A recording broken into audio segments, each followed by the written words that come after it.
We have 11 amazing restaurants featuring a wide variety for every price range and appetite.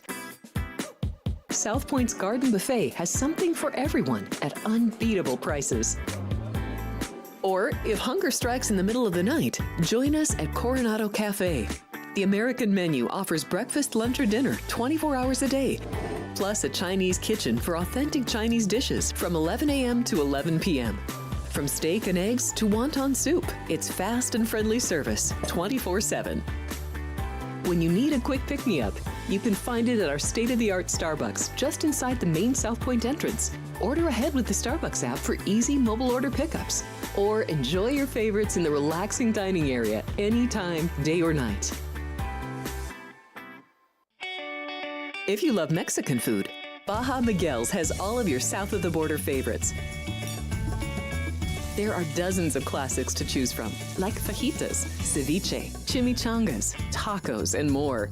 And for spirit lovers, Baja's colorful non-smoking tequila bar is right outside.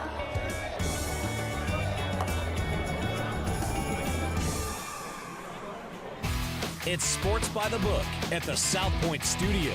Here's Jeff Parles and Alex White. Welcome in. It's Sports by the Book on Championship Saturday in college football. Jeff Parles, Alex White. Yeah, it's small card today, but they're all big games. The 4 Power 4 conference championship games, and then the MAC championship's always fun, and then the Sun Belt to get through here on a college football Saturday. I am looking forward to these 6. I'm really looking forward to tomorrow when we find out the official playoffs and our last 12 teams. That is coming during the show tomorrow. So tomorrow's Sunday show will be a little bit different where, of course, we'll have all 13 NFL games on the card, but Vinny will come in after the bracket's been revealed. And if the lines are ready to roll here at the South Point, they'll have them. If not, we'll get Vinny's thoughts on the bracket in the middle of the show, because that should be coming down about 9:15 tomorrow morning, Pacific time, 12:15 Eastern, right before the NFL slate gets going. So we'll have plenty of that on the show tomorrow, because as Alex said, we'll know the bracket. We'll be able to handicap those first 4 matchups in the college football playoff, all on campus sites. And boy, is it going to be exciting 2 weeks from now when we get to the first ever 12-team college football playoff at the FBS level. Of course, the FCS level, they roll along today. I have one FCS look today. Okay. I'll bring that up a little bit later. But as you've pointed out to me off the air, underdogs have been absurdly good in FCS for the most part this year, and they were good a week ago in the first round of the FCS playoffs. All right, let's get to these college football games. We'll work in some hockey, work in some hoops as well through the next 50-some-odd minutes here on the show. Let's start in Arlington, Texas. We'll start with one of the big boys. The winner of this game will go to the college football playoff, barring a stunner, which would be Army, who toasted Tulane last night. If they somehow hop the winner of this game in the Big 12 championship game tonight, Iowa State, Arizona State at the top of the hour at the Jerry Dome. All right, Alex, this has been a heavy mover this morning. So this opened Arizona State -2. Got as high as Arizona State -2.5. Behind us, it's 1. There's a lot of pick. And even the guys at Circa right now, and actually it's not just Circa, it's a lot of other places, have this Iowa State 1. So this is now flipped at some points, some places, with the favorite for this Big 12 championship game. I don't want to compare too much, but if it is anything like Boise and UNLV from last night, it seemed like UNLV was really peaking at the right time, right, and playing their best football. And Boise was kind of just winning games and getting to that championship game, which they knew that they were going to be at. I feel like that's similar here with Iowa State and Arizona State. Arizona State has looked so impressive as of late, but Iowa State has been that team in this conference all year long that's supposed to be here. I do like that side here with the Cyclones, and it's incredible what ASU has done this year and for them to be in this game, but it's a huge drop-off too. They're missing their number 1 wide receiver in Jordan Tyson, and he has 1,100 receiving yards on the year. It's going to be hard to replace him, and this is a pretty good Iowa State defense. So I know they have one of the best running backs in the country in Scatabo, and he has the 2nd most receiving yards, and they will lean on him in that regard as well. But I just think it puts Sam Levitt and company in a tough spot offensively. Rocco Beck On the other side, been very good for Iowa State too, and we can do a little head-to-head with the quarterbacks. But yeah, I like Iowa State in this one. What are you doing? I said this to Chris and Vinny yesterday. I have no idea what to do with this game. No clue, because I think, let's start on the Iowa State side. You look at what this season has been for the Clones. By the way, as crazy as this sounds, if they go off as the favorite in this game, Iowa State will have been favored in all but one game this year. Only the Cyhawk game. They will have been an underdog. Of course, they won that game against Iowa. So they've been a favorite 11 times entering today. You would not have expected that with the way this, again, they were supposed to be about the fourth or fifth best team. Some people took them as a darker horse shot in this conference to win it. And look, to their credit, they're here. I thought last week they got completely outplayed. But Avery Johnson of Kansas State, who we've seen on multiple occasions now make just absolutely ridiculous turnovers in horrific spots, made 2 of them last week. And they led directly to Cyclone points. That's how you get a game where Kansas State was averaging 6 yards a play and Iowa State was averaging 4 yards per play. And quite honestly, you didn't sweat much on the Iowa State cover. They were covering the whole game last week.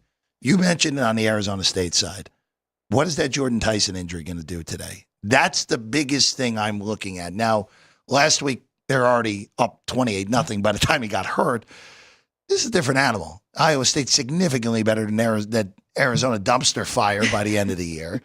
But this is of all the 6 games on the board, this is far and away the most difficult handicap because of it. If Tyson wasn't hurt, I'd lay whatever number was out there up to 3 on Arizona State. But because Tyson's out, if you're Iowa State, stack the box. Yep, exactly. Put 8 in the box and say, all right, if Cam's going to beat us with 8 in the box, Scatabo, that is, he's going to beat us with 8 in the box and make Sam Levitt beat you. And it's a very interesting game. Very interesting game here, Alex. With all of that said, too, I do like the under in this game at 50.5 with Tyson being out. And we already know that Arizona State wants to run it. You just said it. They run the 20, like in the top 20 in the country. They're going to have to continue to do that. And both these teams' defenses are ranked higher than their offenses in yards per game. So I think it might be more of a rock fight than we think. Wouldn't shock me. Wouldn't shock me, especially, by the way, as you see on the screen, up to the second action. Now it's picked behind us. So right now, if we're counting here of, let's say, the big 3 of the books here in Vegas, South Point, Circa, and Superbook, it's pick, and at Circa, it's Iowa State laying a point. So don't be so surprised if this thing closes everywhere with Iowa State favored in this game, which you better got in early, like Alex did on this one, at a better price on Iowa State. You brought up the quarterbacks here real quick, starting on Rocco Beck's side, where really the key for Rocco Beck this year is protect the football. You look at the games where Iowa State has had their problems. Now, the Kansas game, Iowa State's defense was horrendous in that game. Iowa State gave up 45 points. Kansas almost averaged 8 yards per play. Iowa State was at 7 yards per play too, but a good heap of that was when the game was already decided. Beck had a pick 6 that put that game away on the Kansas side against Texas Tech. That loss, which again is really the only reason Iowa State was sweating going into the final week of getting to Arlington. You look at that game, it was one critical mistake by Beck that put Texas Tech in the winners column here. Young quarterback has shown a lot this year. I'm still struggling with the full consistency, even though he does have a nice 2-to-1 interception rate. But that is per game, right? And that is more than you would like to see. So 20 passing touchdowns on the year, 8 interceptions. But median-wise, that does come out to a 2-to-1 median for him for each game. And then 266 median passing yards per game. Pretty good, 7.8 average for him. going to Sam Levitt, though. He's been very impressive this year for Arizona State. And if you look right here, their numbers are so similar, right? 247 yards per game, that's the median. 8.5, that's the average yards per attempt. And then 21-5. So very impressive there. 2 passing touchdowns to 0 INTs for Sam Levitt per game. Medians on the ones in parentheses, right? Yes. Okay, I got it. Yes. My math brain was like, wait a second. Yeah, 21-5. That's 4 to 1. Oh, okay. But the median, that makes more sense for sure on that. But look, you're in a scenario here for Levitt where he's without, again, the biggest thing in this game, they were without their number 1 wide receiver. No Jordan Tyson today. And no Jordan Tyson, if they win today, they're not seeing him in a college football playoff. His season is over. He had surgery earlier this week. So we'll see how this all plays out. Alex on Iowa State. I'm waiting in game. Also the under for Alex as well in this one. All right, let's go to the MAC championship. Miami of Ohio against Ohio. Good game. 2 teams that took a little bit different paths to get here. Miami of Ohio got off to a very slow start this year in non-con, but credit to Chuck Martin, yet again, this Miami team that is a consistent winner in this conference, back in the MAC championship game after winning by tiebreaker the league championship, 7 straight wins to get to 8-4 and 7-1 in conference. They take on Ohio. This was supposed to be the year Ohio was down. This was supposed to be the year that Bobcats struggled and had to scrape to get the bowl eligibility. Yeah, that didn't happen. They win 9 games. The most wins of any team in the MAC when it's all said and done, and a 7-1 record in conference. So the Bobcats, a really, really good job this year by Tim Albin to get this team to 9 wins. Alex, I have no qualms with this number. I think it's right where it should be. I think Miami of Ohio should be just shy of 3. They are right now at 2.5. It's been a 2.5 toggler. And this total, yeah, I have no problem with people betting it to the under from 44.5 to 43.5. No, especially when both of these defenses have been really good. And we actually have their conference points per game and points allowed that we can throw up there too. But these two just played each other this season, right? And it was all Miami, Ohio. The final score was 30-20, but Ohio scored 2 late touchdowns in the fourth quarter to make it look more competitive than it was. You know I love a revenge spot, but this one I can't get there. I think Miami, Ohio is the right side here. I laid the 2.5 with them. It was just a bad matchup because we know Parker Navarro, quarterback for Ohio, he's a dual threat guy. Just 10 passing touchdowns on the year, 10 interceptions, but he runs the ball very well. Miami, Ohio figured that out, and they really slowed him down and really got to him. He had 2 INTs in that game. So I think they already have the recipe here. I think Miami, Ohio knows what to do and can take care of business. But yeah, looking here at their points for per game, Ohio 33 in conference play and allowing just 13. And then on the flip side with the Redhawks, 29 and holding teams to 13 as well. So as you mentioned, I would say the under is probably the safest bet too. Look, Ohio has been great against looking at the MAC and honestly looking at Ohio's schedule. You mentioned the Miami of Ohio game. They did beat Buffalo, which was an important win that ended up being a very important win. Buffalo, again, I didn't think the Bulls were any good. They won 6 games in conference and almost snuck in the back door. Ohio beat them by 31 back in October. Yeah. First matchup between these teams, you mentioned it. It was 30-20 was the final, but it was 30-6. Yep. So this, I mean, Miami really beat up on this Bobcat team, and this game was really, again, Bobcats at 3.8 yards per play. Miami at 6.4. So Miami really is the better side, and that game was in Oxford, so it is a pure home game. But I would only look to lay the favorite in this game. I just think this is, like you said, I don't think this is a mediocre matchup for Ohio. The defense will likely struggle against Gabbard in that offense again. And again, you mentioned it, Parker Navarro. If he's asked to throw the ball and has to throw the ball here, that's not going to work here today against this Miami defense. This game, of course, in Detroit tonight at Ford Field. Not tonight, this afternoon. It's a noon Eastern kick for this one. All right. Let's hit one more here before we take our first break here today. Let's go to the big boy in Atlanta, Georgia. Oh, the biggest boy, Bevo, is not allowed to be there because they don't have room on the sideline for him this week. Bevo might actually be at Thomas at Mac, as Vinny said this yesterday. Well, you might be right. So this is a straight toggler, as Vinny and Chris talked about yesterday. They're laying 2.5 with Texas. They're taking 3 with the Dogs. Now, I will say this. Vinny brought this point up yesterday with SMU, and it was actually reiterated again this morning by Patrick Everson. Of course, the rodeo's in town. Texas and SMU are going to be very popular bets amongst the clientele for the rodeo. Tony Miller at the Golden Nugget told Patrick Everson that they're going to really need Georgia when this is all said and done because of that. Just blindly going up and betting Texas. Now, that may not be the case elsewhere in the country, but at least here in Vegas today, that's something to keep in mind. I'm waiting this thing out. I want to see if we somehow pop a 3.5. I don't think we will because it would be gone in a split second, but I think the Dogs win this game. They already beat Texas once. Texas really struggled with Georgia's defense. Carson Beck, though, on the flip side, also struggled with Texas's defense. I think this is a great under. I think this is Georgia plus the 3. And I think a little sprinkle on the money line for the Georgia Bulldogs could be talked into as well here, Alex. Okay, so we are on the same side for one. I do agree with the under. Yeah. Texas's second best defense and points allowed in the country, and I think they've just gotten better and better from this first matchup and that Georgia loss.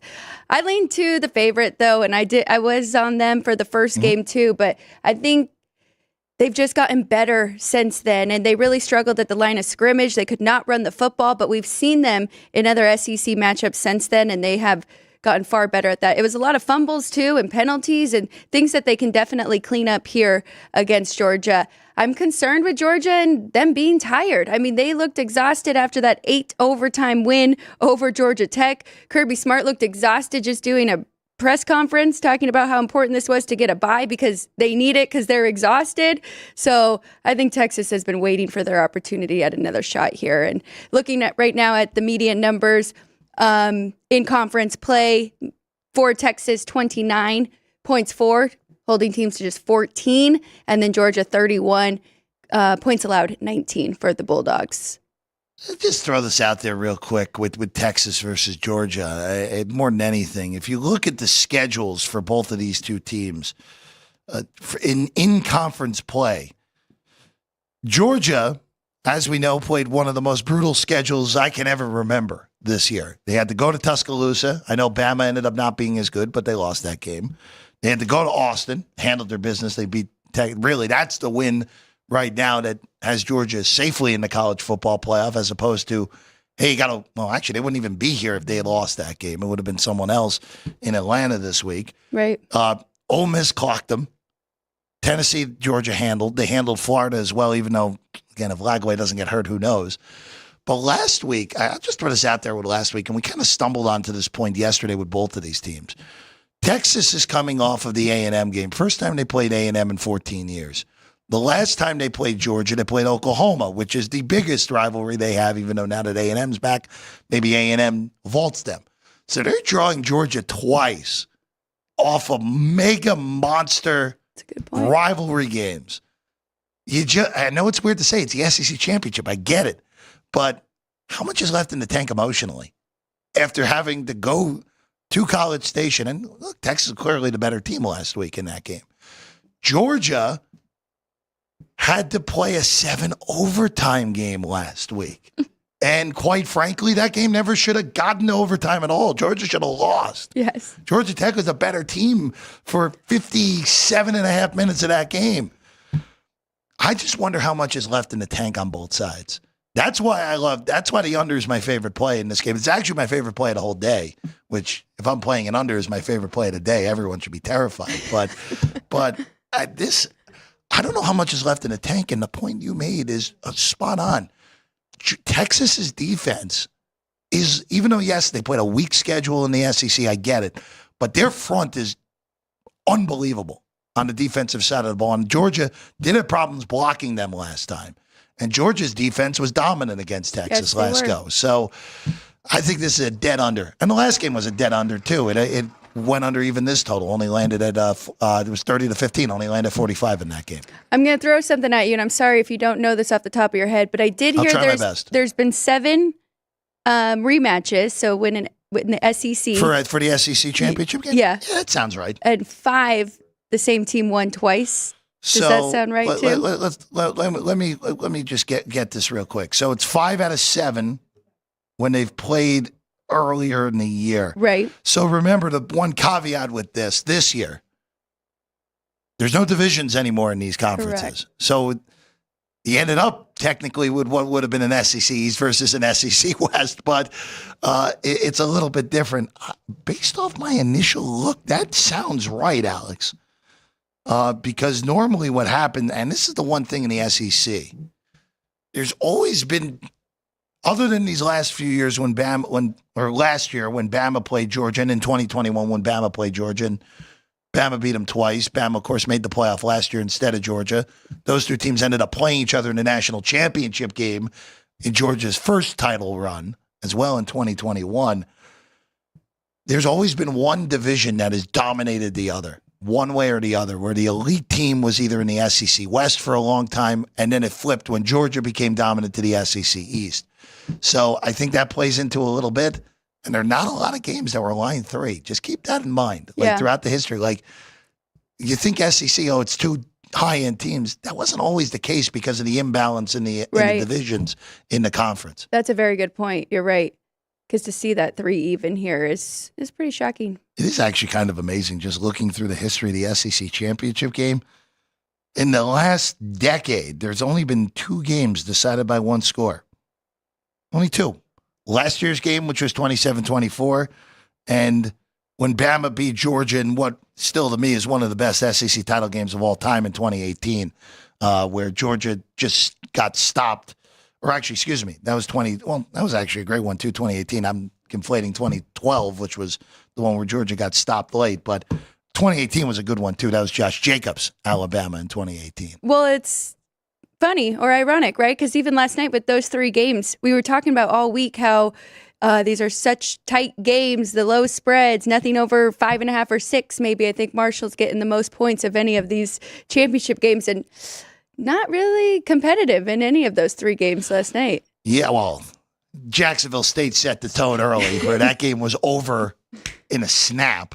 And then look again last night. We didn't spend too much time on it. Credit the home teams and all 3 of them, but really especially credit the cold weather home teams yesterday, where you kind of knew Tulane was in trouble when the first drive you have a really nice drive and then your kicker just doesn't kick the football in one of the weirder plays I've ever seen in a college football game, and then Army just runs them out. Mm-hmm. And then for Boise, look, Boise's defense played great last night. Yeah. They didn't have to do much on offense. They didn't score in the second half, and they still won and covered relatively easily. UNLV's 119th rated red zone offense did them in last night. 2 drives inside the 10 that resulted in 0 points. They both started with horrible penalties, too, to back them up as well. Yep. UNLV will play in L.A. in the bowl game, but we'll see for the future of that Rebel program moving forward. All right, we'll take a quick break, and we get back. We have 3 more college football games to get to. We'll also tell you whatever else is going on in the thing. I have some college hoops that I like. Alex has some play on the ice that she likes here today. We'll get to it all right here on a Saturday here on Sports by the Book. We have 11 amazing restaurants featuring a wide variety for every price range and appetite. South Point's Garden Buffet has something for everyone at unbeatable prices. Or if hunger strikes in the middle of the night, join us at Coronado Cafe. The American menu offers breakfast, lunch, or dinner 24 hours a day, plus a Chinese kitchen for authentic Chinese dishes from 11 a.m. to 11 p.m. From steak and eggs to wonton soup, it's fast and friendly service 24/7. When you need a quick pick-me-up, you can find it at our state-of-the-art Starbucks just inside the main South Point entrance. Order ahead with the Starbucks app for easy mobile order pickups. Or enjoy your favorites in the relaxing dining area anytime, day or night. If you love Mexican food, Baja Miguel's has all of your south-of-the-border favorites. There are dozens of classics to choose from, like fajitas, ceviche, chimichangas, tacos, and more. And for spirit lovers, Baja's colorful non-smoking tequila bar is right outside.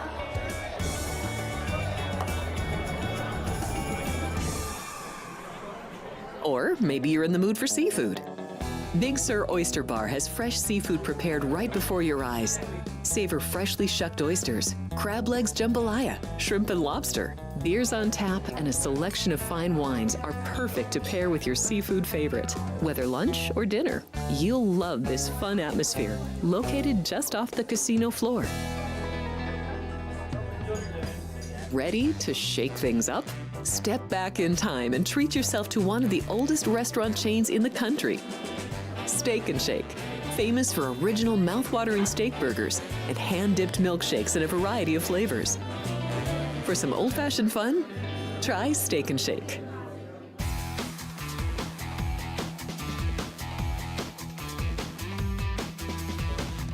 Welcome back.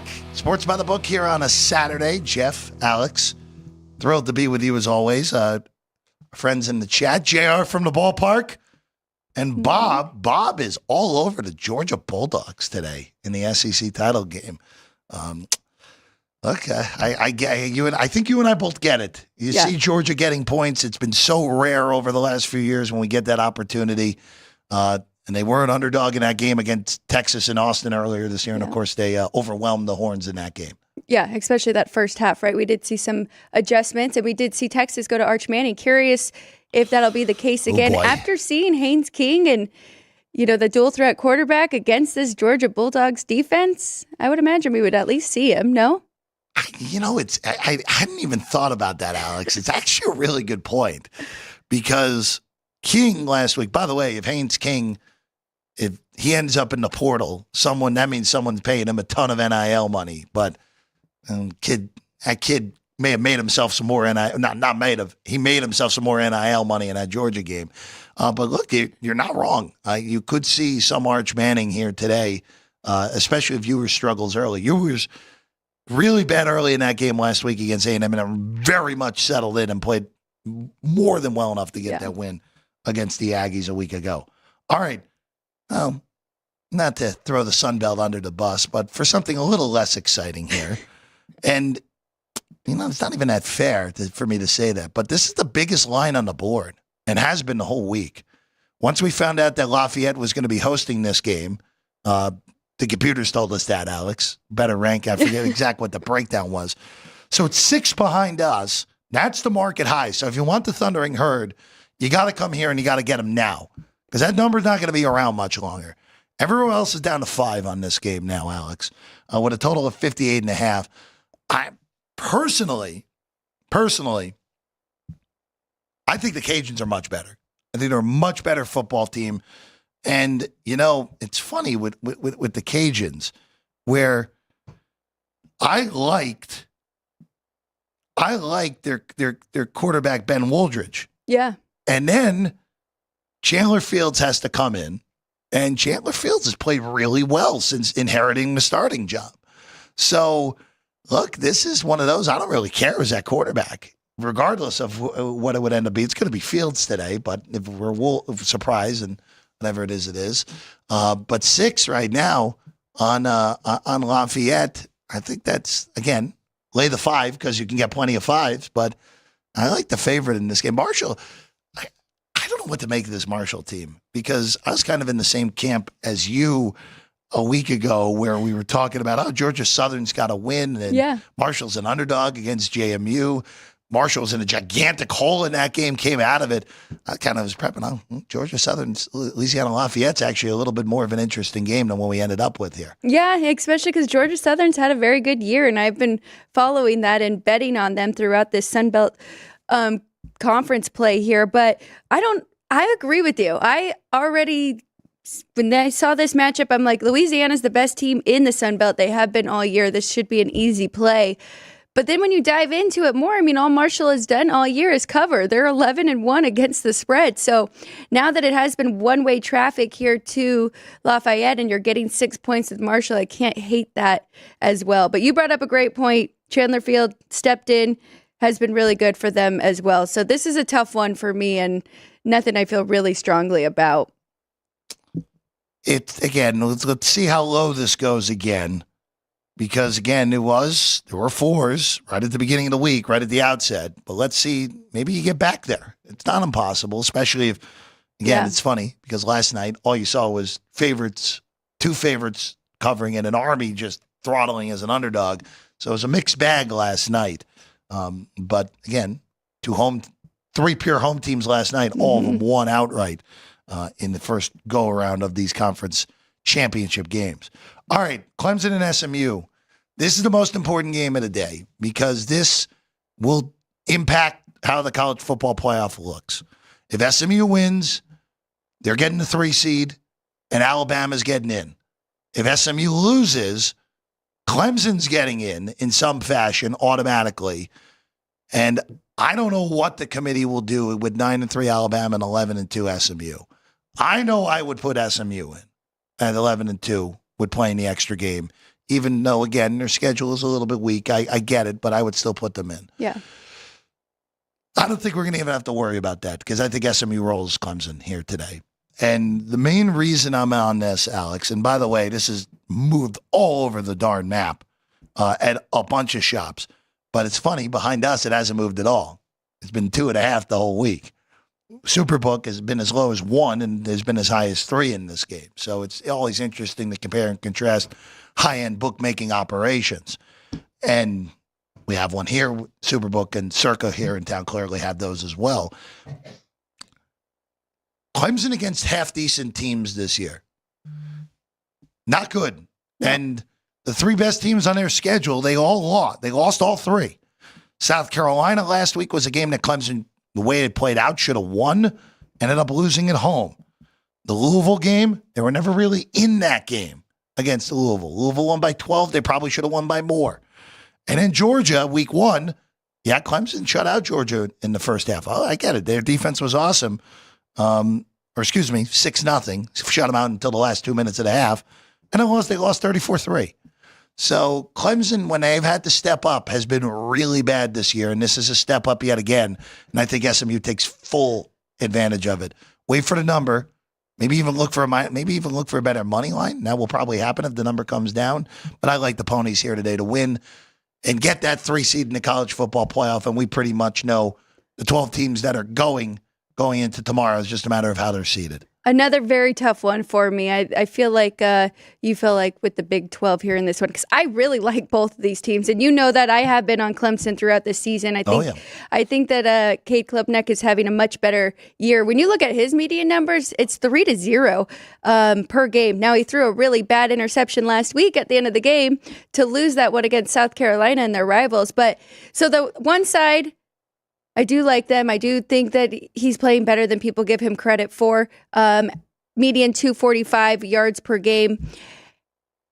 And they're playing with house money, right? They weren't supposed to be here. I've heard that often too, but it's true. They can play loose. They just have a shot to be in the playoffs now, thanks to a Syracuse win. So there's that side. But then on the flip side, I do think this SMU team is really good, especially since they put Kevin Jennings in there under center. They have not lost with him at quarterback. And if you look at his numbers, very good as well. 256 yards per game, 9.3 yards per attempt. That is the average. And 19 passing touchdowns, 7 INTs, median 2 passing touchdowns per game, and no INTs for him as well. So I think this is going to be a great game. I lean to the over, actually, in this one. I think both offenses are going to find success.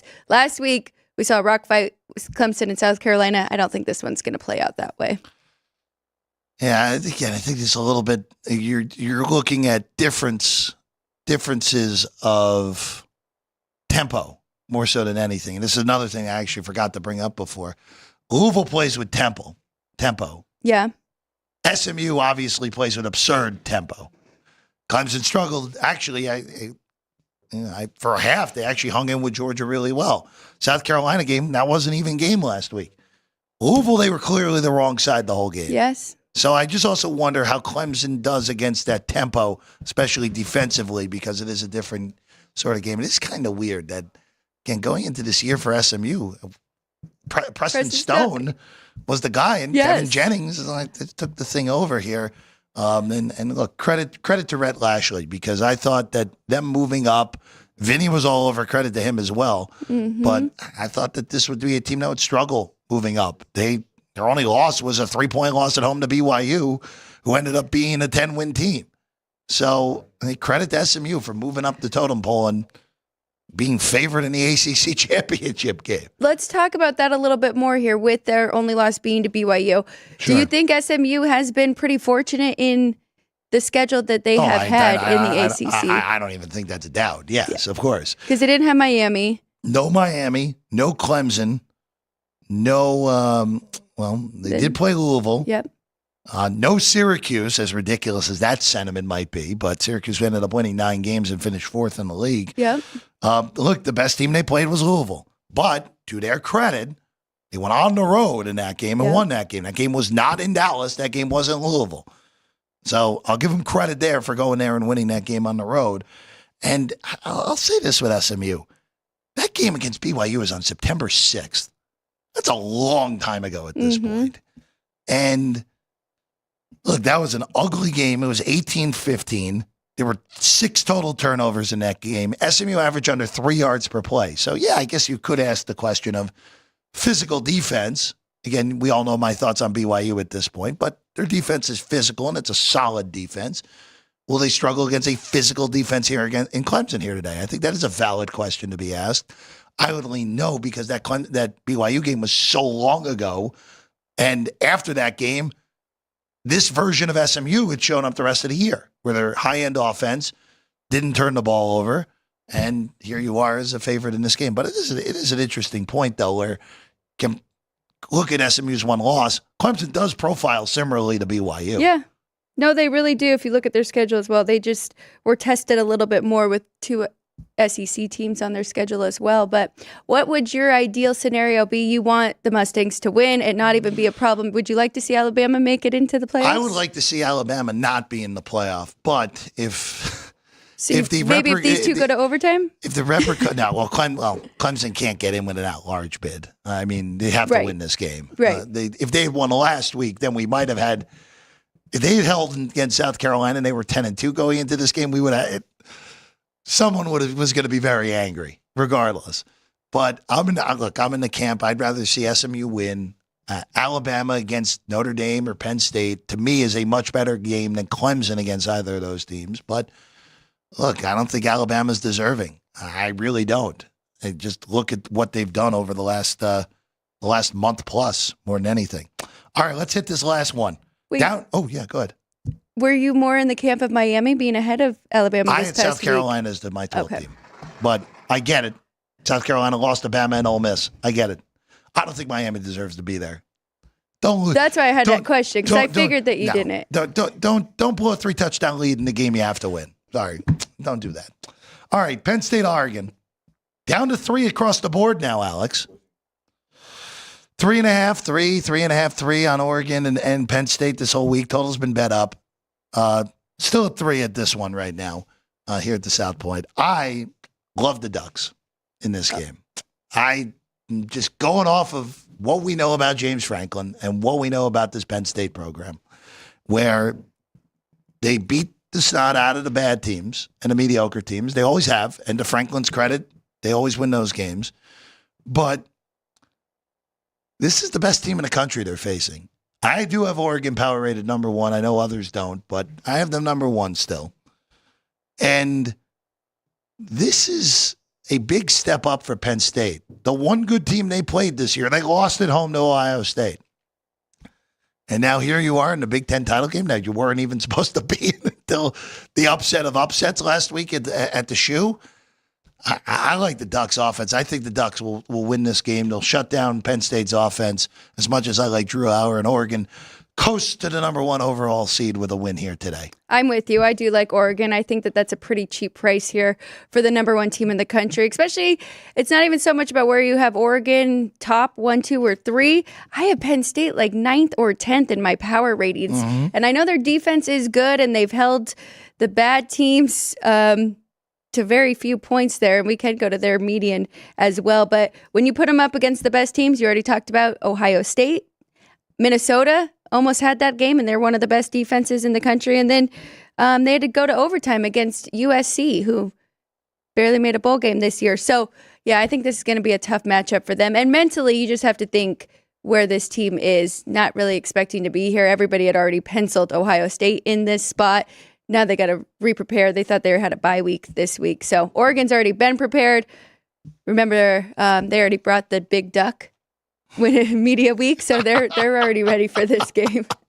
I'd forgotten about that. That's right. The giant inflatable duck on whatever body of waters there in Indianapolis. But look, both these teams are safely in the playoffs. Yes. Both these teams with a loss will still likely host a round one game.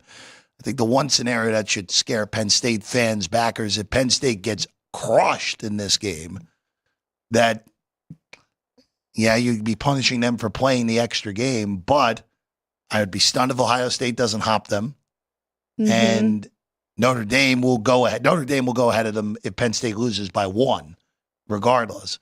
But it could be looking at falling to an 8 seed potentially, especially if Georgia upsets Texas today. And then all of a sudden, all right, you beat Tennessee and you get to play Oregon again. Yeah, that's not great if you're at Penn State again. I think the one thing, just looking at the way the college football playoff bracket goes right now, the best places to be are the 5, obviously, because you're playing the weakest conference champ, and then you're flipping around and playing Boise State more likely than not. Yep. Or in that scenario, you're going Clemson ACC or Clemson Big 12 champion back-to-back, and then the 6. Those are the 2 best spots to be right now. 7, you're lining. I would argue it's actually easier to be in the 5 slot than it is to be in the 2 potentially right now. Yeah.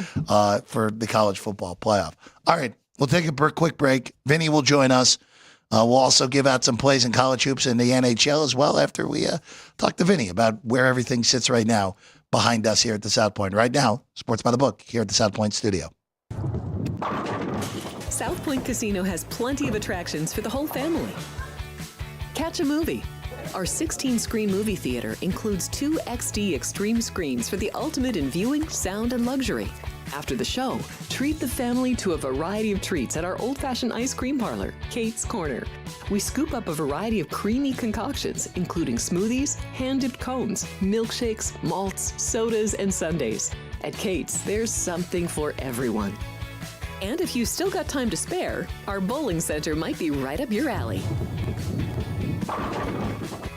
Voted Best of Las Vegas, it's a great place for friends and family fun. 64 lanes, a pro shop, snack bar, and arcade. And while the kids are bowling, you can play slots and sip on a drink in the Alley Cat Lounge while overlooking the lanes. For our more serious and professional bowlers, the South Point is also home to a separate tournament bowling plaza.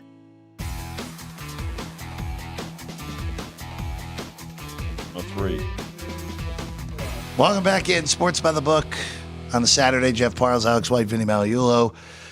Vinny, good morning. Good morning. What do we got right now? What do we got behind us? I see you guys finally moved to Iowa State to the favorite. It's been a pretty steady stream of cyclone. Listen, it was early. Early action came in on Arizona State, right? But then, of course, the wide receiver injuries are Jordan Tyson, impactful, especially Tyson, right? So Iowa State is now the favorite in the game, and neutral, but you have to adjust and moving on injuries combined with action. That's not moving on air, right? That's not painting numbers. You just have to make adjustments, and a big part of their game, obviously, Tyson. We see how up-tempo they are. When teams are up-tempo, they rely on the passing attack. So that's the reason for that. So right now, Iowa State is a 1-point favorite, and we were on the air yesterday, Jeff. It was Arizona State was still 1.5. But again, the injuries have impacted the number, and again, Smith is not 100% either for the Sun Devils. So. We'll see how they adjust, and I'm sure they will, because again, they're still gonna. It's not gonna like they're gonna change their style a whole lot. Any other movers on? Yeah, that total, by the way, 50.5. So not a lot of movement on that total. Miami O was up to 2.5 this morning, and 43.5. Again, not a lot of movement on that total. Texas, here's the big toggler, right? The big game. At 1 o'clock today. Now, right now here at South Point, that game is 3. Total on the game, 50.5, so climbing. Not really surprised about that. Louisiana is at home. Raging Cajuns are 6 and 58.5.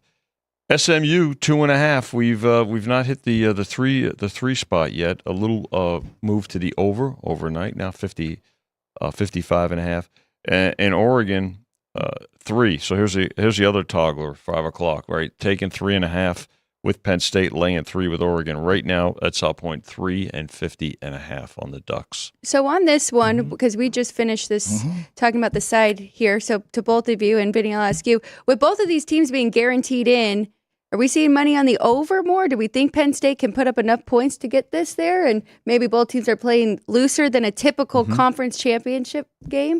That's a great question, Alex. I mean, there is a move to the over. Yesterday it was at 49 and it went to 50. We were on the air yesterday afternoon, Jeff, Chris, Jimmy, and I, and now up to 50.5. So indoors. So, I think that the surface certainly lends to it. We know that the Ducks want to play up-tempo as well, so would not surprise me. I guess it's safe to say that with one loss, Penn State is probably still in. I mean, obviously playing for a position, right. Playing for a first-round bye, really. Does Oregon have a first-round bye no matter what? It would only have one loss. They probably do. No, well, I mean, remember the 4 conference champions. But the conference champs are the ones that get it, right? So look, for Oregon, it's the 1 or the 5. 1 or 5. It's 1 or 5. Yeah. And the 5 may be a better spot, Yeah. but I don't think it's not like they want to not be the 1. They want to be the 1 seed. But that's why I think, again, as we've talked a couple of times this week, the committee has to tweak the format before I think they increase the number of teams. So a reseeding is probably going to be the way to go down the road. But yeah, Jeff, you're absolutely right. I mean, they would drop and with the right results today, we can end up with number 1 overall seed Penn State, which would be very, very fun. Where the 8th seed could possibly be favored against them in the Rose Bowl if we were to get that, depending on who the 8th seed was. But they're in, obviously. Oh no, these they're not look of the 4 conference championship games today. Now I assume the committee wouldn't. I assume that if Texas crushed Georgia, I assume the committee wouldn't take Georgia out. But if Clemson wins, maybe we get something wild there. But it'd be hard to throw. I think Clemson has to win. I think if Clemson loses, they're not. Yeah. They're not going to go. And then that's where Alabama is certainly an SMU fan today. Let's face it. Yeah. No. This is the only matchup where I 100% can say both teams are going one way or the other. This Big Ten game. Yeah. Again, I think Georgia, Texas is 99.9%. But look, maybe we get something really crazy, especially if Georgia gets crushed and like Carson Beck got hurt, since that president got set last year with Florida State not going at 13-0. So look, I'm not saying it will happen, but again, crazier stuff happens in sports all the time. Quick checking in with the chat. Roger's in there, Dean's in there, Minidar's in there. Minidar, I want to ask Vinny here real quick, since Alex and I are not UFC people. There is a big card here tonight in town. Masamenos. When Lou gives me when Lou Finicaro gives us plays, we're big UFC. You have to pay attention to Lou's. Well, we don't originate. Neither of us. We're going on Lou's picks more so than anything. Yeah. How's the action been? Good on that card? Yeah, I mean, and the cards here. First of all, look, you have to love the UFC for the way they put out cards. They continuously put out cards. They make matches that not only need to happen, that have earned the right to happen, but the matches that folks want to see, right? I mean, it's not like, boxing hurt themselves over the years because they just they forced matchups on people and didn't have the title fights in particular that everybody wanted to see and that had been, played to, right, with results. So I think you have to credit the UFC, and that's what made them really surpass boxing in terms of betting interest and overall interest, and the fact that they appeal to what the people want. and the other thing that's really good, and the action is good, is the event is here in town. And any time, as we know, that an event is here in Las Vegas, it always adds. You could start at 20% in terms of more handle compared to if it's not. And sometimes, if you're we don't have host venues anymore, right? But I remember, again, I could speak to it firsthand when I was at Caesars and Wynn. If we hosted a fight, you could always guarantee yourself to do the majority of the business. So, but the fact that it's here is good, and you have and UFC fans and those that follow it, the question is spot on. They follow it. They know, they're very well educated, and they zero in on it. And they're some of the best handicappers and fans. Really, it's a true specialty. And credit the bettors for the way they fight. And Lou does a great job. Lou Finicaro does a real good job with the UFC. Pay attention to his opinions. Yeah, always love having him as a guest. So curious if Minidar has any plays for us, or even Keith Lyle. Keith Lyle follows the UFC a lot. Yeah. And I don't know who that is. I only know Kyle, Alex. I only know that. Minidar, good question though. Yeah. So Vinny, before we let you go back to work, there's one other thing that's going on today from a collegiate sense. This is a massive college basketball card today. Yeah, there's only about 1,000 games today. So because of the expanded conference schedules now, where a lot of these leagues have gone to 20 or 18 games in their conference season, got a lot of conference matchups here today. Well, Jeff, that's a good point, because they had to start early, right? I mean, let's face it, you still have when the season is going to end. It's not like the season's going to go to June, not yet anyway. But the thing about it is that there's a lot of good inter-conference matchups that we've seen so far. And with the size of the conferences now, I mean, look at 18 teams in the Big Ten. There's a great example. They have to get these games in, and they have to position. I'm actually surprised they didn't start even earlier. If you remember, I think last year, I want to say the Big Ten started a little bit earlier. But look, again, these conference expansions have a really good byproduct in that the matchups that we typically, a decade ago, didn't see during the course of the season. We saw them at the beginning of the season, right? Remember the ACC? It was the ACC Big Ten Challenge for a while. It's the ACC, now it's the SEC and ACC now. But I mean, a decade ago, you only saw them at the front end, and then towards the back end of the season when the tournament started. But now you've got these great matchups that are taking place, and I think it's good. So it's great for business too. But yeah, there's a massive amount of college hoops today. I will throw one non-con out there, and this is going to function as the get right game here today, because it's going at 7:00 Pacific time, and that's Kentucky traveling all the way to Seattle to take on Gonzaga. Yeah, we've already seen Gonzaga play technically a neutral at the other arena at Spokane. Not really neutral. Let's get real, because that was the Baylor game earlier in the year.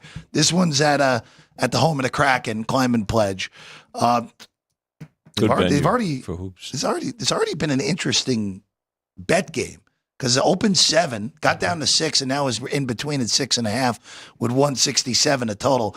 I'll be honest with you, I think that total's too low, even though we're needing both teams to get to 85 basically to get that over. I could see the total going up, Jeff, and Gonzaga. And what's interesting about this game? There was a time when Gonzaga could not get teams to come to Washington, especially their place, which is on campus is a cracker bar, right? Where it's not.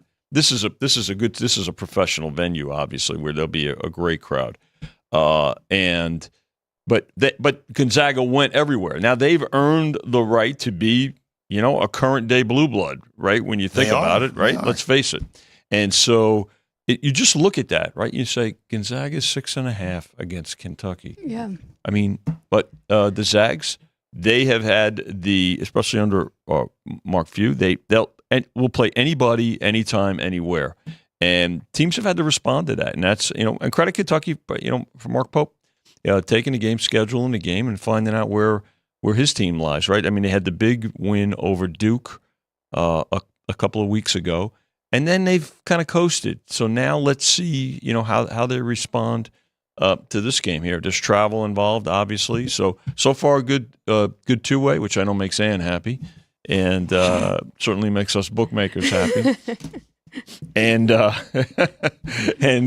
it'll be a great game, and it positioned nicely, as you mentioned, Jeff. 7:00 Pacific is terrific. It's terrific because again, there is. I mean, it'll be towards the tail end of the Clemson, SMU, and Penn State, Oregon game. We're gonna those 7:00 Pacific games. The other two games today are San Diego and San Diego State, which the Aztecs are gigantic favorites in.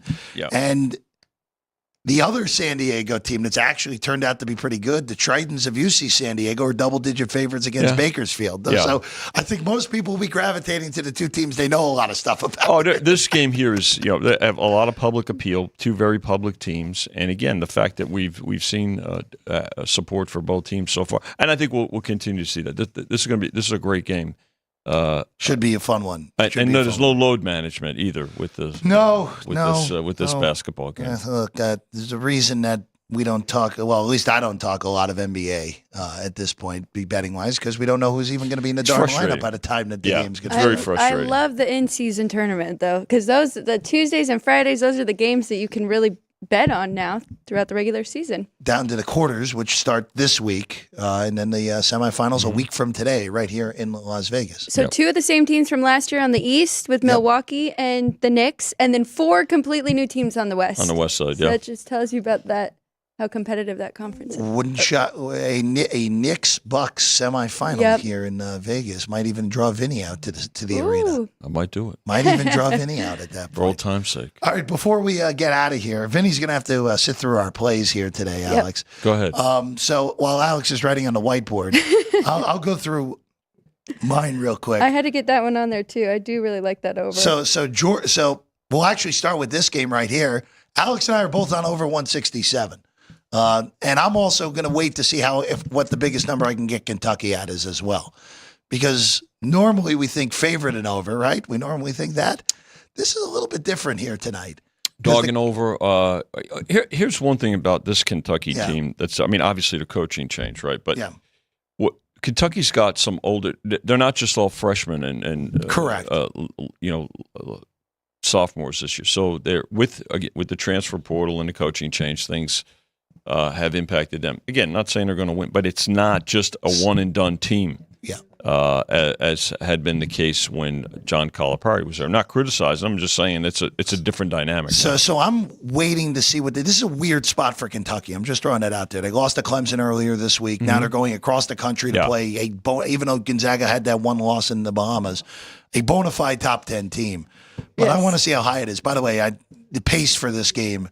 Yes. If this isn't a 76 possession pace game, I'll be surprised. Should Both be a these very teams up-tempo game. Want to run completely. Credit Clemson for the win. I was in their place, and remember Clemson was a surprise during the tournament last year, right? I mean, we saw them, take really do some damage, and so this. But again, credit. Pope for taking and making these games. I mean, and Gonzaga too, but they've been doing it for since Few's been there. So a great game, good stuff. The other two college ones that I'll look at real quick, starting momentarily. I have Rutgers plus 5.5 at Ohio State. I was leaning the other side after that. It's so embarrassing loss for Ohio State. But I'm to pull a Todd Wishnev thing. My goulash numbers for college hoops, which they basically are goulash early in the season. I had Ohio State only as 2, but you just brought up a good point, and this is the only reason I bet this a little bit less than normal. Ohio State was down 40 in the first half to Maryland the other night, so you just have to wonder bounce back scenario. Rutgers also hasn't played since They played here in Vegas last week, so they are fresh in this game. I love those two freshmen. Rutgers is good. Harper and Bailey are both legitimate top 5 NBA picks. Not saying they're going to win, but Rutgers is sneaky good this year. Keep an eye on Rutgers. Well, and it was a stay away for me because I was like, okay, is this a good bounce back spot? Or maybe Ohio State isn't as good as we think. So this will be a good. It's tricky. Good one to watch. It's tricky. And then the other one, it's not as good of a number as it was last night. I like Wisconsin against Marquette. Now, the only thing I will throw out there, though, it's the same sort of thing. Marquette got pretty well handled in Ames earlier this week. Now they're back at home. This is a monster rivalry game, as we know, in the state of Wisconsin. Yep. Wisconsin also did, I think people because it was on Peacock earlier in the week, and people don't love the stream games. Wisconsin did lose at home to Michigan earlier this week. They did. And boy, that Michigan team That's what impacted this number. That Michigan team might be pretty good, first off. But those two big guys in there, Golden coming over from FAU and then Wolf coming over from Yale. But I think with this should be 4. I think this number got impacted a little too much off of what happened earlier this week and people buying up Marquette because of the expected bounce back. So I'll take Wisconsin. If Marquette beats me up, so be it. I know I'm going against teams in relatively reasonable spots today, but I think the numbers are off from where they should be. Yeah, you're getting points. Yeah. At least you're not going against teams and laying them in that situation. No, I wouldn't do that. Yeah. You have one hockey play today. I lean a little the over on that. You think we can get enough possessions? I know Marquette's really good defensively, but this is I will tell you, Alex, this is a very different Wisconsin offense so far this year because in the past they'd be in the bottom 10% in tempo. They're squarely in the middle so far in college basketball in tempo this year. Yeah, and more threes are attempted by Marquette. What, Alex? What? One hockey play for me today. It is Wisconsin. An under. I think the 6 is a great number here for the Winnipeg Jets and the Chicago Blackhawks. So we're going under there. Now, Winnipeg has been really good. They're in top 5 with goals per game, but they're also in the top 5 with goals allowed per game, and they've been struggling a little bit. So the Blackhawks are top 15 goals against and 31st or 32nd in goals per game. So they can hang in there defensively, just can't really score. Go ahead with the whiteboard. That's it. Okay. So the Stars, you and I both have the same for that. Oh, I didn't put my hockey on there. I do need to put NHL, Jets, Blackhawks under 6. And then, so my top plays, I'm going Iowa State money line since it's moved all over the place. So if you just want to find a good money line price, Miami, Ohio, I'm going to the MAC here, -2 or -2.5. Same as Jeff with the Texas and Georgia, under 50.5. Over in the Kentucky and Gonzaga college basketball game, and then under 6. A lot of totals today. Totals the name of the game here on the show here on a Saturday morning. All right. That's what we got for you here today. And Sean, thank you as always. Alex and I are back in 24 hours from now. NFL and also Vinny tomorrow. Yep. We will see you when the bracket's revealed. Because the bracket will be revealed at about 9:15 tomorrow morning.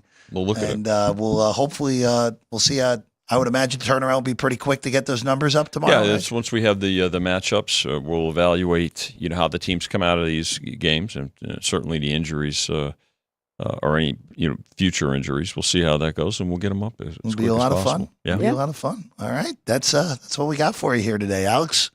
Let's get undefeated on the whiteboard here today. Vinny, thank you as always. I'm Jeff Parles. We'll see you again 24 hours from now right here on Sports by the Book.